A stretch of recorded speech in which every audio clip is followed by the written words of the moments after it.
Hi friends, ಎಲ್ರಿಗೂ ನಮಸ್ಕಾರ. Roses cook and art YouTube ಚಾನಲ್ಗೆ ನಿಮಗೆಲ್ರಿಗೂ ಸ್ವಾಗತ. ತುಂಬಾ ರುಚಿಕರವಾಗಿರುವಂತಹ ಕುಂಬಳಕಾಯಿ ಅಂದರೆ ಸಿಹಿ ಕುಂಬಳಕಾಯಿ ಗಾರ್ಗಿನ ಯಾವ ರೀತಿ ಮಾಡಬೇಕು ಅಂತ ಹೇಳಿ ತೋರಿಸ್ತಾ ಇದ್ದೀನಿ. ಕಜ್ಜಾಯದಷ್ಟೇ ತುಂಬಾ ರುಚಿಯಾಗಿರುವಂತಹ ಈ ಗಾರ್ಗಿ ರೆಸಿಪಿನ ಯಾವ ರೀತಿ ಮಾಡಬೇಕು ಅಂತ ಹೇಳಿ ನೋಡೋಣ ಬನ್ನಿ ಫ್ರೆಂಡ್ಸ್. ಸೊ ಮೊದಲಿಗೆ ನಾನು ಇಲ್ಲಿ ಒಂದು 400 ಗ್ರಾಮ್ ಆಗುವಷ್ಟು ಸಿಹಿ ಕುಂಬಳಕಾಯನ್ನು ತಗೊಂಡಿದ್ದೀನಿ. ಸೊ ಅದರ ಸಿಪ್ಪೆಯನ್ನು ಎಲ್ಲ ತೆಗೆದು ಕಟ್ ಮಾಡಿಕೊಂಡು ಸೊ ನೋಡಿ ಈ ಥರ ನಾವು ಅದನ್ನು ತುರ್ಕೋಬೇಕು.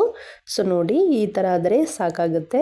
ಸೊ ನೋಡಿ ಈಗ ಒಲೆ ಮೇಲೆ ಒಂದು ಪ್ಯಾನನ್ನು ಇಟ್ಕೊಂಡು ಅದಕ್ಕೆ ನಾನು 1/4 ಚಮಚದಷ್ಟು ತುಪ್ಪವನ್ನು ಸೇರಿಸ್ಕೊತಾ ಇದ್ದೀನಿ.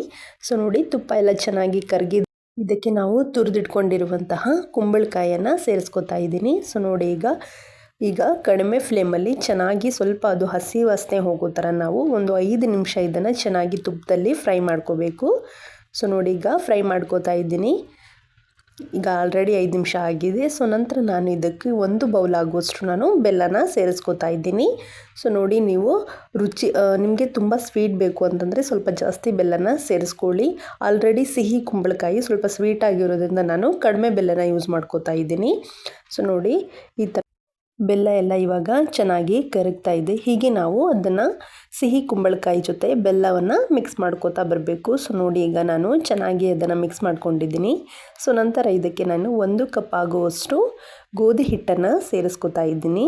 ಸೊ ನೋಡಿ ಗೋಧಿ ಹಿಟ್ಟನ್ನು ಸೇರಿಸ್ಕೊಂಡು ಮತ್ತು ನಾವು ಏನು ಬೆಲ್ಲದ ಹಾಗೆ ಸಿಹಿ ಕುಂಬಳಕಾಯಿ ಮಿಶ್ರಣವನ್ನು ಚೆನ್ನಾಗಿ ಗೋಧಿ ಹಿಟ್ಟು ಮಿಕ್ಸ್ ಆಗೋ ರೀತಿ ನಾವು ಕಂಟಿನ್ಯೂಸ್ ಆಗಿ ಸ್ಟಿರ್ ಮಾಡ್ಕೋತಾನೆ ಇರಬೇಕು.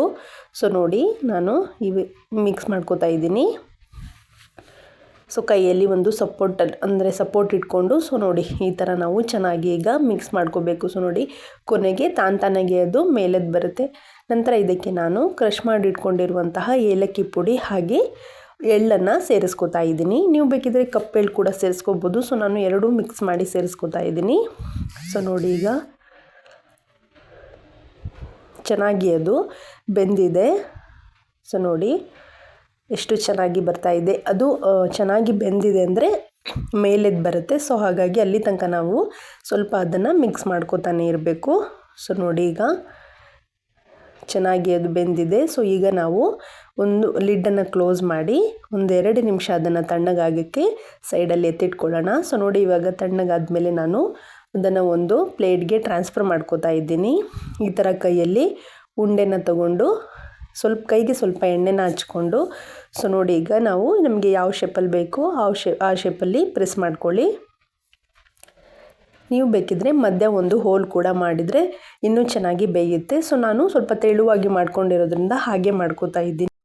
ಸೊ ನೋಡಿ ನಾನು ಈಗ ಎಲ್ಲದನ್ನು ಅದೇ ರೀತಿ ಮಾಡ್ಕೊಂಡಿದ್ದೀನಿ. ಸೊ ನಂತರ ನಾವು ಒಲೆ ಮೇಲೆ ಒಂದು ಪ್ಯಾನನ್ನು ಕಾಯಕ್ಕೆ ಎತ್ತಿಡೋಣ. ಅದಕ್ಕೆ ನಾನು ನಮಗೆ ಡೀಪ್ ಫ್ರೈ ಮಾಡಲಿಕ್ಕೆ ಎಷ್ಟು ಎಣ್ಣೆ ಬೇಕು ಅಷ್ಟನ್ನು ಸೇರಿಸ್ಕೊಂಡಿದ್ದೀನಿ.